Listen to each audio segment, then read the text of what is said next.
Hello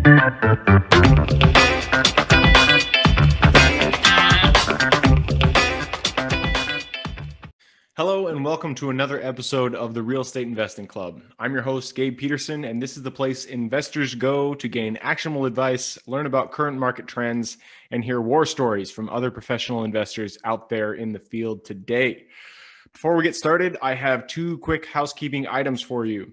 First, if you like this episode, we would very much appreciate a like, subscribe, and share. It is the best way to support the show and keep it running far into the future. Second, if you're a new investor looking to get started in real estate or an experienced investor looking to take your investing to the next level, I've created an ebook just for you that will cover how to find deals that are actually deals, how to finance those deals with little to no money down, and how to exit those deals for maximum value. On top of that, I throw in an insane amount of free bonuses that you'll have access to once you buy the ebook. All I charge is our admin costs to keep this show running. So if you're serious about real estate investing and want to create both active and passive income as an investor, head on over to the website at therealestateinvestingclub.com and click on the button that says get the ebook in the upper right-hand corner to grab yourself a copy. With that said, let's dive right in. Today we have a very special guest with us, ready to drop some investor knowledge on you. So buckle up, grab your pen and paper, and enjoy the ride. All right, and we are live. Today we have with us Timothy Lyons. Timothy is a New York City fire lieutenant, an ER nurse of 8 years, and a recently turned real estate investor starting in 2019.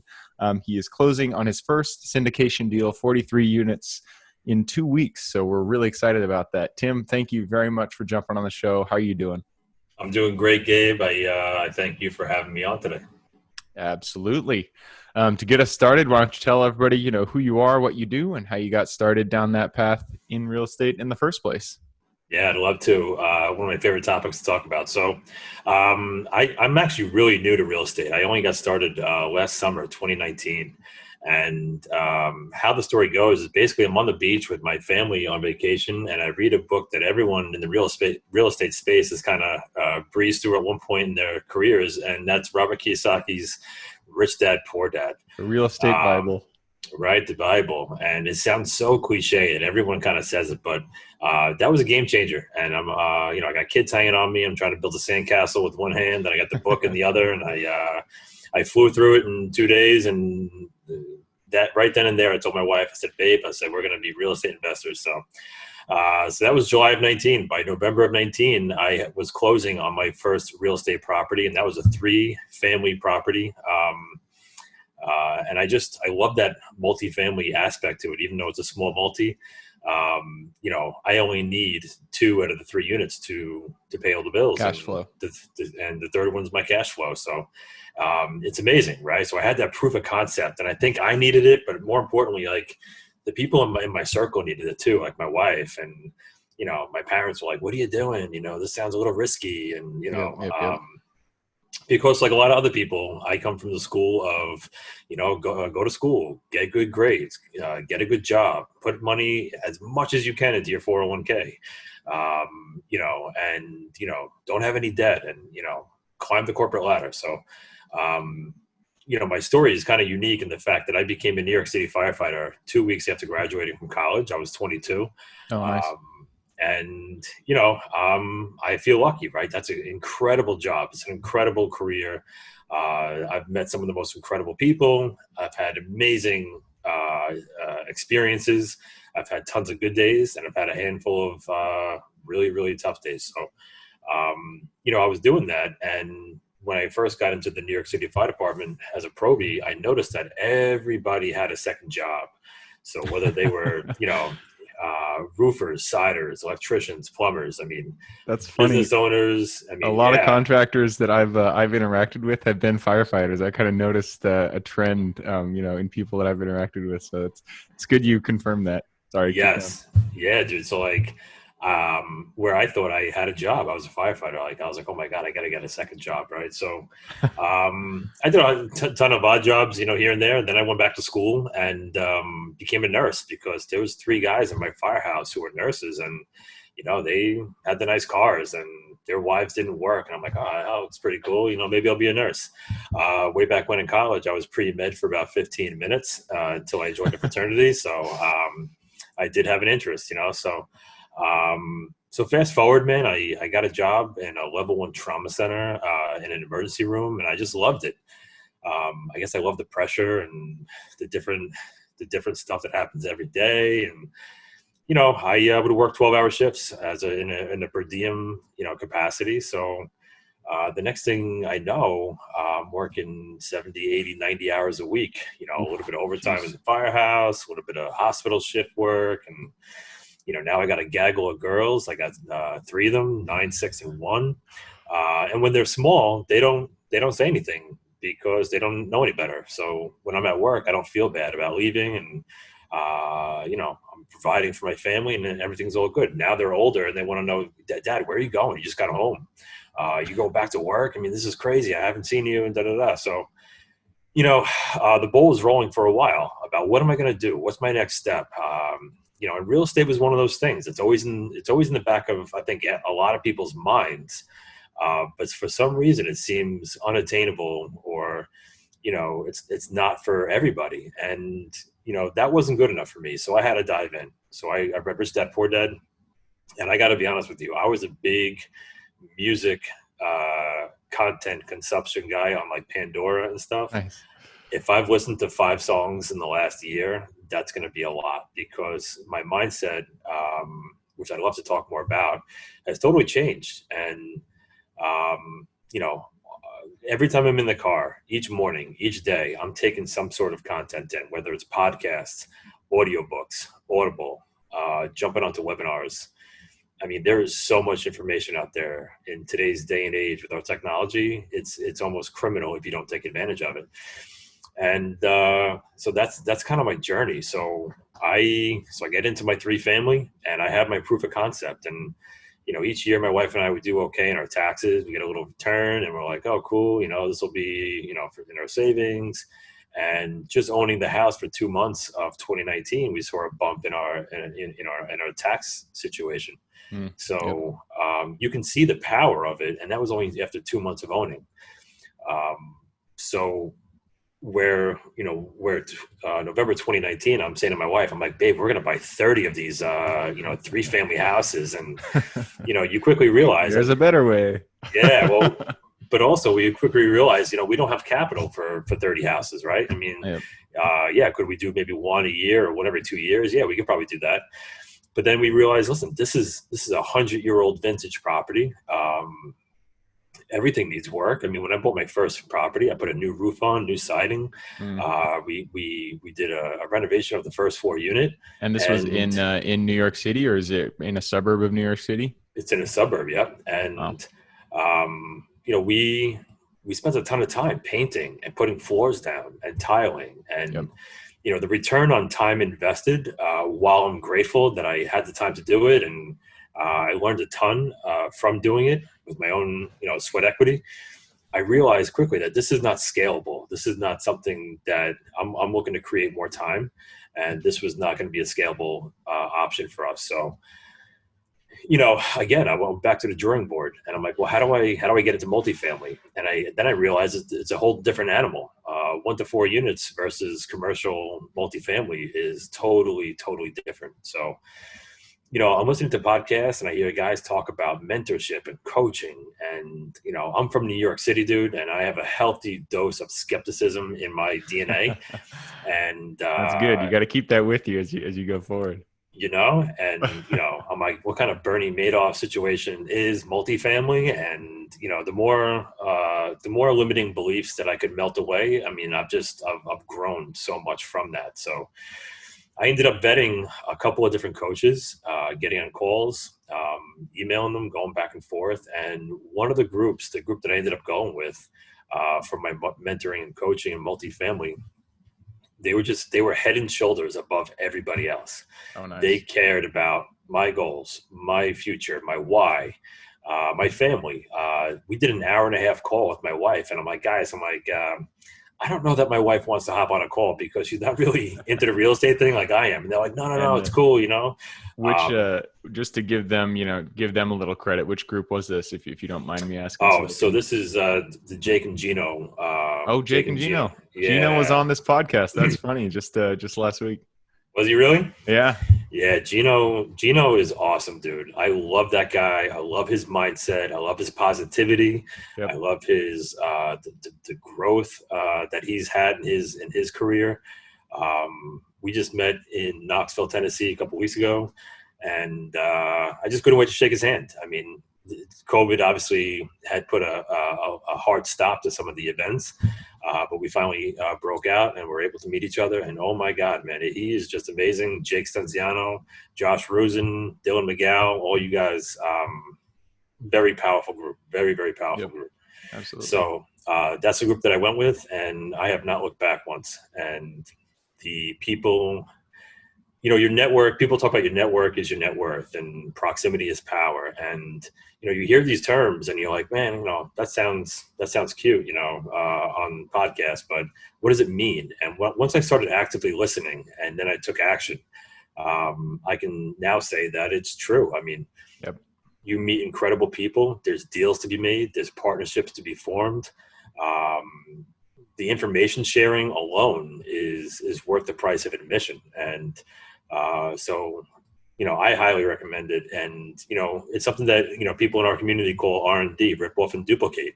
If you see somebody with success, yeah, you can go figure that out by yourself, but you may spend 5-10 years doing that. Yeah. Especially is the shortcut for sure. Yeah. And listen, it takes hard work, but especially, if somebody's still doing the W-2 like I am, mentorship is the way to go. So, Nice. So I joined that the first week in March, and my goal was to do a ton of the education piece and do my work from my home office here while my girls were in school. And this is the first week in March, and everybody knows 2 weeks later, COVID-19 hits.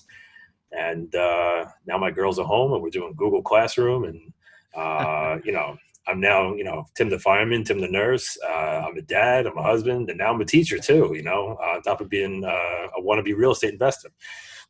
So, listen, we figured it out like everything else. But, since I work as a New York City firefighter, I work as a lieutenant in the borough of Queens. And, when COVID hit hot and heavy, my neighborhood was just decimated by COVID-19. It's a very poor neighborhood. People on top of people, and it spread like wildfire.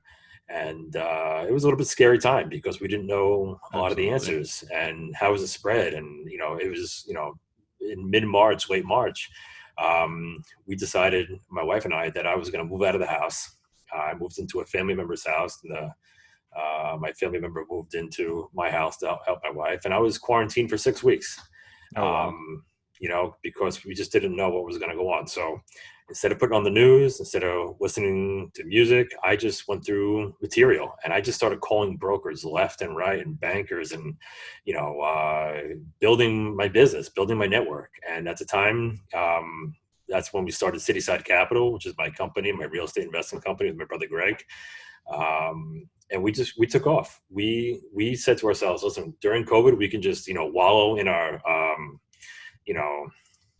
sadness and the depression about what's going on, or we can make something happen. And that's what we did. And it's been amazing, the growth that we've had, because, like we were talking about before we came online, I'm going to be a general partner in a 43 unit syndication that's closing in 2 weeks. And that's within 5 months of being involved in commercial real estate. So incredible journey. I mean, I love your journey. I love your story. It's inspiring in many ways, and there's many different directions I could take this. But first, thank you for all the work that you do as a firefighter and an ER nurse. My sister's an ER nurse, and I know how difficult that line of work is. So thank you for everything you do there. And so, I mean, there's so many aspects about your story that are really inspiring, especially for people who are just getting into real estate investing and thinking, should I make the leap? Should I not? How fast can I go? And one of the things that really jumped out at me about your story is, I mean, you're talking at the very beginning, back in November of 2019. You had considered it, and it sounded like you didn't have, family members always want the best for you, but they go through this mindset of fear. So it sounded like you didn't really have the full support of the extended family behind you, and you just knew that this is the path that you had to take. So kind of take us through that. I mean, you went from November to buying your first or triplex even in 4 months after that period, which I've heard people wait a year, 2 years before they make their first purchase. So you really you lit the fire under you and got going. So kind of take us to the beginning period, and how was those first initial steps, becoming an investor yourself? Yeah. So, so I started with Bigger Pockets podcast and Get Rich Education with Keith Weinhold and a couple others. And I just started on episode 1, and I was hearing everyday people, teachers, firefighters, cops, florists, waiters, car salesmen, small business owners, stay-at-home moms. I mean, I'm hearing all these incredible stories about people who are, and they're doing all sorts of stuff. They're doing note investing, single family rentals, duplexes, the bird method. They're doing all these different things. And I'm saying to myself, holy cow, if they can do it, I can do it. Right. So, I tell a lot of people, like, I rely on my gut for all my decisions, and I trust my gut. It's helped me immeasurably through my career and my life. And, I just knew I was hovering around the bullseye and that I had to do this. It made sense. And listen, my wife is so supportive. I love my wife, Christina. And, she knows that once I commit to something, it's going to happen. And I had talked to her about real estate, and she's like, Tim, she's like, I can hear it in your voice, and go for it, go do it. And, it's a big responsibility, right? Because we don't have a ton of capital. I'm not a trust fund baby, but, we've worked hard over the years, and we have what we have. And how I deploy that now it means everything to our family. So it was a big decision. And, people around me were supportive. My wife, my dad's like one of my best friends. I talk to him almost every day. And God love him. He's very conservative. He still invests in certificates of deposit at the local bank. Like, that's how conservative he is, That's awesome. But he understands that I have vision and I have drive, and I'm going to get things done. And he was super supportive. So, those are two of the main people. And then my brother, who's my now business partner, he's been in real estate, in his adult life. So I had some people to bounce ideas off of, and that was huge. Just being able to educate myself. I've bought and sold 2 houses, primary residences.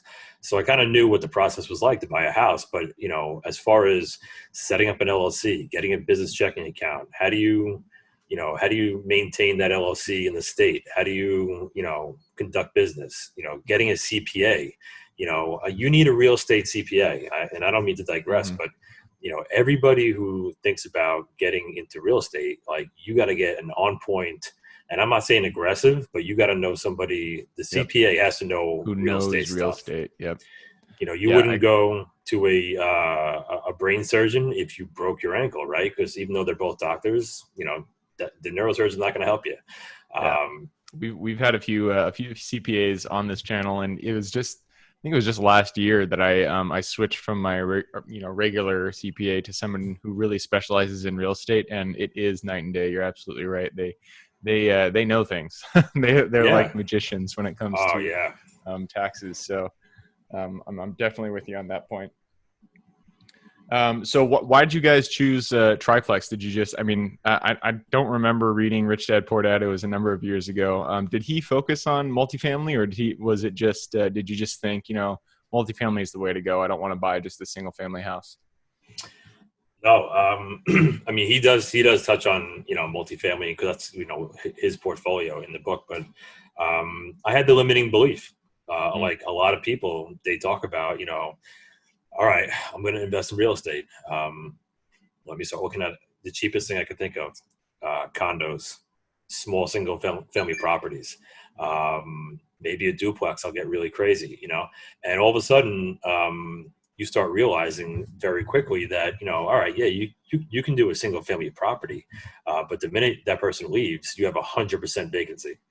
And then you have holding costs, and then you have make ready costs. And then all of a sudden you're like, whoa, like I could potentially lose, my whole year's income with one vacancy. Like, oh my God. I was already married with kids. I wasn't going to be doing the Burr method or house hacking or any of, that would have been a tough conversation with my wife, right? I mean, we're moving into this house. We're going to do it every year. That would have been a tougher conversation. But so, commercial made sense, but I wasn't ready in the beginning. I just wasn't there yet.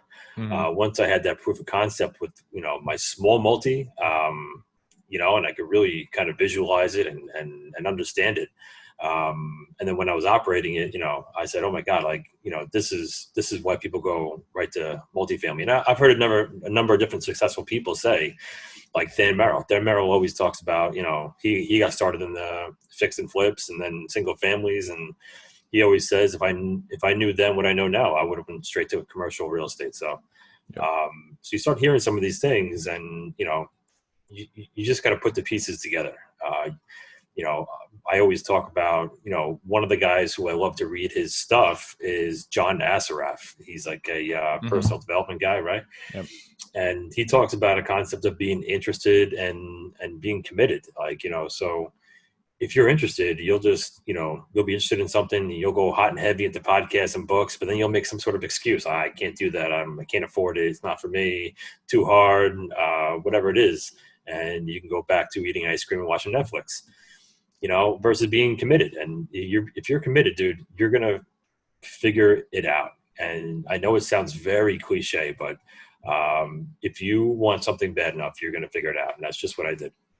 No, I love it. And I'm of the same mindset. If you're interested, it's just going to be, you don't go to things that you're interested in, go to the things that you actually commit to, because that is where the money happens, where the magic happens. So, you went from that triplex, you bought it in November of 2019, which is so, that was last year. It was not too long ago. And you've held it for that period. And then in March, you decided that you're going commercial, you're going to syndicate. And so you went for this multifamily that you're closing on in 2 weeks. So, this is, you're fresh through the process of buying your first multifamily property. So I would be remiss if I didn't grab onto that, that experience that you're going through right now. So tell everybody, what is, what was the process like going through it the first time for you? First start with, how'd you find the property? Let's start there. So, yeah, I just kind of put it out there to a lot of my friends and family. I'm going to get into real estate, and kids video. My kid's calling me on my phone. I'm sorry. So I put it out there so people knew what I was looking for, and a friend of a friend said, hey, I got this realtor, and she's great. So I hooked in with her, and it was already a quick process. I think 6 weeks. We found one property. I made an offer. I didn't get it, and then right around the corner, I said, hey, listen, let's go check out this property. And we walked in, and I just knew it. I'm like, this is the one. So we ended up getting a great price on it, and so you got the 52 unit you got through a broker that you knew as a friend. No, this is the 3 unit. Yeah, the 3 unit. Yeah. Yeah. No, I'm talking about, so you've passed the 3 unit. Going through to syndication is a big step for people. Oh, got it. Yeah. So I wasn't even truly going to be jumping into the syndication side. When I first joined Jake and Gino, I wanted to get into like an 8 or a 12 or a 16 unit, me, my brother, my dad, and kind of take it down. I was more learning the underwriting process and the purchasing process, and because we wanted to, be long-term buy and hold, generational wealth type stuff. And again, just being like the power of proximity, talking to people in the network, like that's totally cool. And that's one way you can do it. And I'm still going to do that. That's still one of my avenues of real estate investing. But, when you're in a room or talking in a virtual, Zoom call with 30 people or 20 people, and they have thousands of units, and they're taking down 182 unit deals and Yep. 250 unit deals. All of a sudden you're like, man, that 8 unit or that 16 unit, maybe that may be a good deal, but maybe I should look into this other thing, right? And I'm a blue collar guy. I'm a fireman and a nurse, right? But when you're in this network now, and all of a sudden there's liquidity within the network, and there's equity that's ready to be deployed. I mean, it changes your mindset. It changes, the growth that occurs, saying, all right, well, listen, if I find a 180 unit property, I can team up with people on my network, and they're going to be more than happy to help me underwrite it, get it across the finish line, do my due diligence, the whole thing. And now you can add 180 units to your bottom line. So that was attractive to me, and I went all in. So we ended up, I'm partnering with somebody in the community on this syndication, and he had found it, and we worked it up, did the due diligence, and then there's so much money on the sidelines right now, and you hear that from so many different people. That was my first time raising money, and I'm like, this is gonna be so easy, and it's not easy. But so yes, People there is don't a want lot. to give away their money that easy. Yes, there's a ton of capital out there, but getting it across the finish line is certainly a whole different animal. Now that you have your first deal done, your first syndication done, though, it should become a lot easier for you going down the road. Yeah, I hope so, because you know what? Listen, this is a learning experience for me too. Like, because one of my limiting beliefs was, well, who's going to want to invest with me? Up until now, I've been Tim the fireman and Tim the nurse, Yep. and now all of a sudden, I'm taking down a $5.7 million property. But between myself and my partners, we were able to raise $2.5 million in 6 days. Oh, wow. Congrats. Yeah. That's really good. Congratulations. Really, really good. And you're absolutely right. I mean, limiting beliefs, it's funny how your identity can kind of block you from things that you can easily do if you just take the action. But I mean, it sounds like you ran into that too, to the point where, you just didn't, your beliefs were preventing you from even accepting the opportunity that was in front of you. Yeah.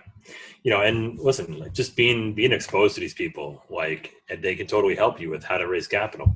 And I didn't think it was going to be that hard, to be honest with you. But it was a little bit more challenging than I thought. And the main takeaway from raising capital was, there's 3 things that you need to raise capital. And everybody grab a pen and write this down. The investors need to know you, like you, and trust you. Not that they don't care about the IRR and the cash on cash return and the hold period and the asset class, but if they don't know, like, and trust you, you're not going to get a dollar from them. Generally speaking, right? So the people who I went to in the beginning were my friends and family, and fortunately for me, I had been immersed in commercial real estate, so I can talk about real estate with confidence, and I understand the process. And what's exciting to me is that not a lot of people do know the process. Not a lot of people do know about, syndications and private placement memorandums and what's possible. And people were like, Tim, how do you know about this? How come I'm a successful doctor, and this is the first time I'm hearing about, where I can park $50,000 of my money and make a 8 to 10% return, per year, so if nothing else, the education piece is something that I love. I could just talk about it all day long. And, because listen, at the end of the day, I'm doing this for my family and to build wealth, but you know what? A part of me is really excited to tell other people about this and help them on their journey, to have them say, wow, this is a viable option for me. Equities and commodities and everything's in the toilet, and COVID-19's killing the market, even though we're getting propped up by all sorts of money printing by the Fed. This is a real asset, and something that, generally speaking, after doing a little bit of education, people can get a hold of pretty easily. Yep, absolutely. It is. I mean, the opportunity really is there for everybody. But I like that it sounds like a lot of where you are today came about because of this, network that you'd built, which it's been repeated over and over on this episode, on this podcast. Every guest says, the one thing that contributes the most to their success here in real estate is their relationships. It is their network. And you said raising capital, know, like, and trust. Those are the three things that really help you along the journey in raising capital. And that you didn't even mention anything about numbers, about location, or anything like that. Know, like, and trust. Those are all relationship aspects. It's all the people that you know and the network that you build. So I just like that aspect of your story, that you got into this group with Jake and Gino. You were among all these people that had a higher mindset than you, that were, I guess higher is a different word, but they had access to a level of education in the real estate sphere that you didn't, and they kind of brought you up to that space where now you're closing a 52 unit deal, which is really awesome, especially 2.5 million raised in 6 days. That is a feat. So congratulations on that. Yeah, thank you. And that's a perfect segue into talking about how real estate really is a team sport. You can do this by yourself and figure it out, and you could have success, by all means. But having the team aspect, and that's building out your team, whether it's a CPA, a broker, insurance broker, someone who's really good at due diligence, someone who's an ace at underwriting. I mean, the beautiful part about commercial real estate is that, you get to know spreadsheets really, really well.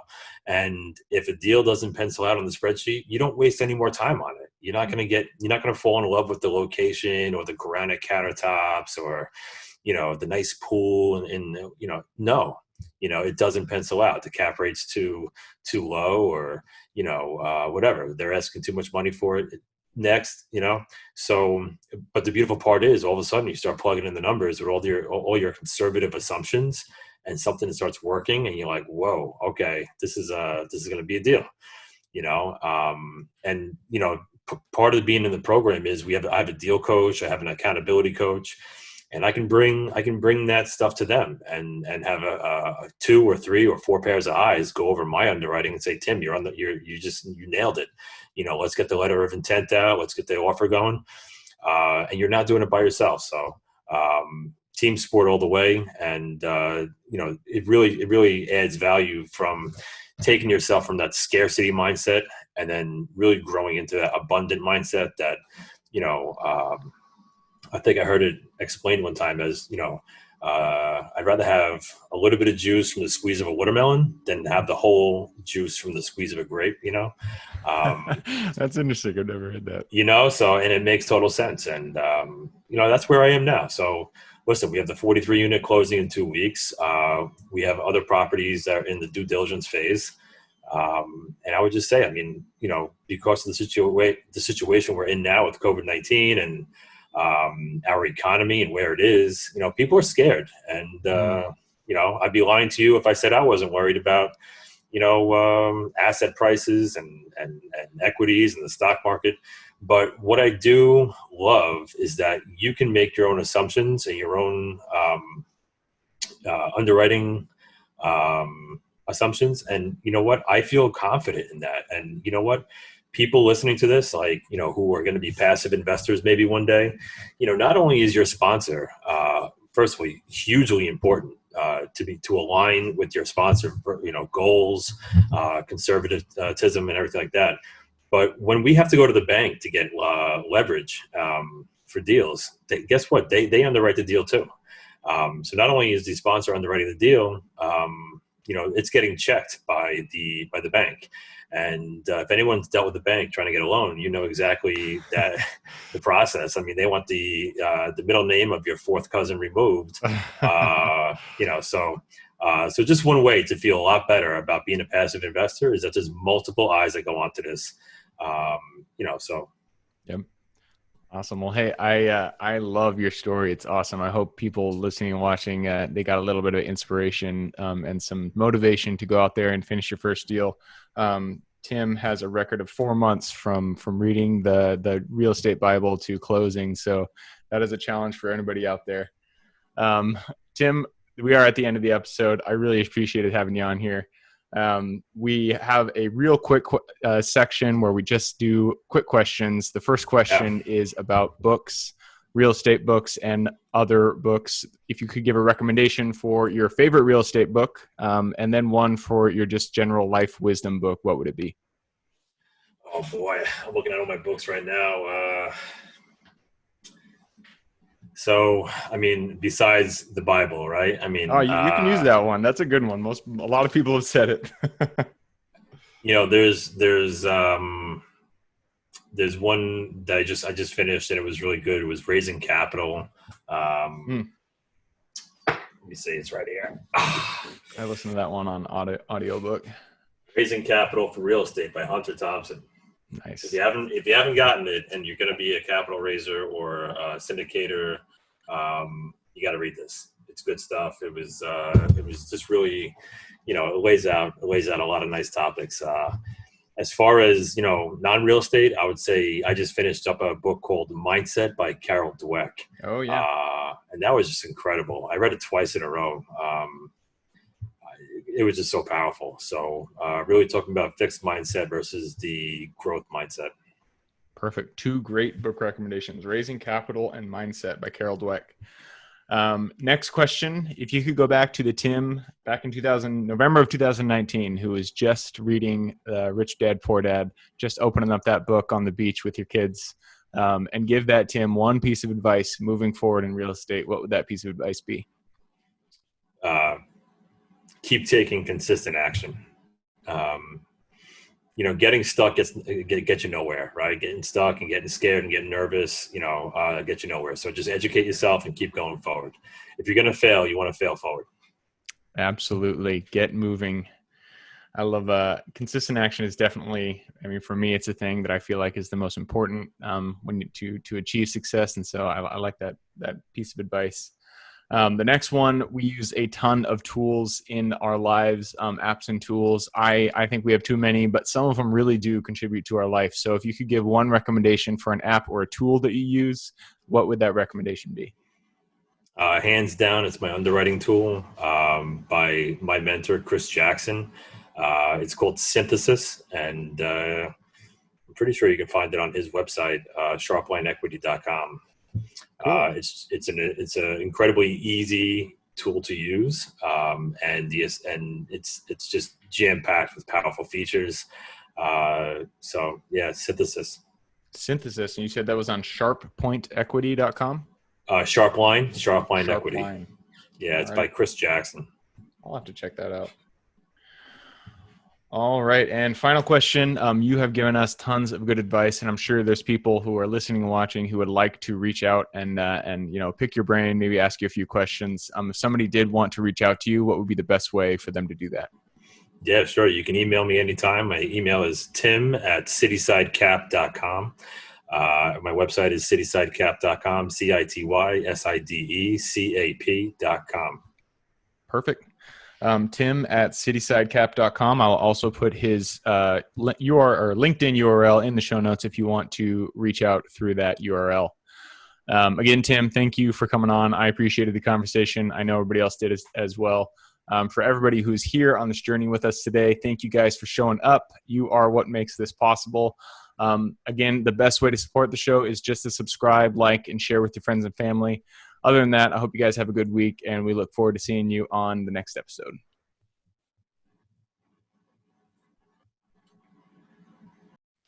Thank you for joining us for another episode of the Real Estate Investing Club. I hope you guys enjoyed the episode as much as I enjoyed putting it on, and we're able to pull some actionable advice that you can apply in your own investing today in the field. Before you go, we have a gift for you. If you're a new investor looking to get started or an established investor looking to take your investing to the next level, I've created an ebook just for you, available on our website. This ebook will cover how I was able to create both active and passive income in real estate with very little money to start with. In it, I will address the 3 most often cited obstacles new and veteran investors run into by showing you how to find deals that are actually deals, how to finance a deal with little to no money down, and how to exit those deals for maximum value. And if you get the ebook today, I am throwing in a bundle of bonuses, 7 of them to be exact. The first one will be the off-market lead generation blueprint, which will take you through the exact systems and processes we use to generate off-market leads like clockwork, which is the most important skill when it comes to creating wealth in real estate. The second bonus is the A to Z REI systems and vendors guide, which will allow you to peek under the hood of our business and see the exact tools, systems, and even the vendors we use to see the success that we do. And the third bonus is the top 100 best performing keywords pack, which will give you the exact keywords we use to target motivated sellers online using PPC ads. The fourth bonus is our contracts bundle for wholesaling and renting real estate, which will give you access to all the contracts we use in the field to execute all different types of transactions. After that is the Investors Quick Analysis Calculator and Offer Tool, which will allow you to quickly calculate whether a deal is an actual deal and will allow you to create an offer automagically from those calculations. This is a lot of bonuses that I said. I'm just going to keep going down the list. Number 6 is the Investors Daily Success Tracker, which is a tracker you can use to ensure you are taking the right actions day in and day out to reach your financial goals in real estate.